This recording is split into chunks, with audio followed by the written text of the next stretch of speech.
RJD नेता तेजस्वी ने नीतीश पर एक बार फिर से बड़ा हमला बोला है। नीतीश राज में अपराध बढ़े हैं, यह कहना है तेजस्वी यादव का। आरजेडी के 15 साल की तुलना में नीतीश सरकार में अपराध का ग्राफ बढ़ा है। नीतीश सरकार में 60 घोटाले हुए हैं और जांच नहीं होने से मामले दब गए, ये कह रहे हैं तेजस्वी। आंकड़ों पर बहस को तेजस्वी तैयार भी हैं, चुनौती दे रहे हैं नीतीश कुमार को बहस की। मानते हैं कि लालू जी के कार्यकाल में ऐसा कुछ हुआ जिसके दाग अभी भी हैं या जिसे छुड़ा पाना मुश्किल हो रहा है आपके लिए भी? एक प्रोपेगेंडा चलाया गया, एक परसेप्शन बनाने की कोशिश की। कई बार लोगों ने कोशिश की जंगल राज दिखाने का, लेकिन मेरा तो यही है ना कि आप आंकड़ों पे बहस करोगे ना, आप निकाल लीजिए ना 90 से 2005 का जो भी क्राइम रिकॉर्ड था, डेटा है ज़रूर होगा। और उसके बाद का जो इनका 15 साल का कार्यकाल रहा, अपराध तो इनके समय बढ़ा, इनके समय 60 घोटाले हुए, लेकिन कार्रवाई नहीं हो पाई किसी पे। तो इन्होंने तो संरक्षण देने का काम किया, एक प्रोपेगेंडा चलाया गया, परसेप्शन चलाया गया। तो 15 साल वर्सेस 15 साल की लड़ाई हो चुकी है ये, और अब देखना है कि बिहार की जनता क्या तय करती है। लेकिन रुपेश के पास चलते हैं, पटना से हमारे साथ जुड़ रहे हैं। और रुपेश, इस चरण में वैसे तो कई सारे बड़े नाम हैं, लेकिन सबसे दिलचस्प अगर सीट कोई है तो वो पटना की बांकीपुर है। एक तरफ एक दिग्गज नेता, दूसरी तरफ दो न्यू कमर, और उनमें से एक वो जो लंदन से सीधे चलकर आई हैं और नई राजनीति का वहां पर वो लोगों को दावा कर रही हैं। क्या वहां पर इस सीट पर कितनी दिलचस्प लड़ाई है, बताइए। यह बहुत दिलचस्प लड़ाई है, पूरे देश की निगाहें टिकी हुई हैं, क्योंकि शत्रुघ्न सिन्हा के सुपुत्र यहाँ से चुनाव लड़ रहे हैं।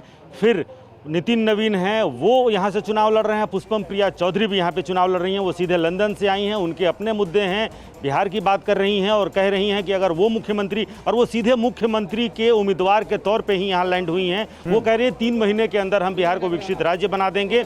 कुल मिलाकर बिहार, ये पटना राजधानी है और पटना जिले के जो 14 विधानसभा सीटें हैं उसमें 9 सीटों पर आज चुनाव मतदान हो रहा है। शिवांगी ठाकुर जैसे दिखला रही थी कि कम मतदाता यहाँ पे निकले हैं, लेकिन इस बूथ पे सबसे पहला वोट राज्यपाल फागू चौहान ने किया है। उन्होंने लोगों से अपील की कि आप बड़ी संख्या में बाहर निकले। पिछली बार यानी कि 2015 में जो 56% वोट हुआ था। बिल्कुल रुपेश, आप जो बात कर रहे हैं वही अब हाल जान लेते हैं छपरा से, क्योंकि छपरा में भी आज मतदान हो रहा है। वहां से जितेंद्र शर्मा हमारे संवाददाता जुड़ रहे हैं।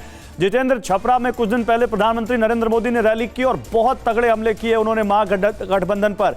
महागठबंधन नीतीश पर लगातार निशाने साध रहा है। छपरा में वोटिंग कैसी चल रही है और लोगों का मन टटोला आपने? कौन से मुद्दे हैं जो उनके लिए सबसे बड़े हैं?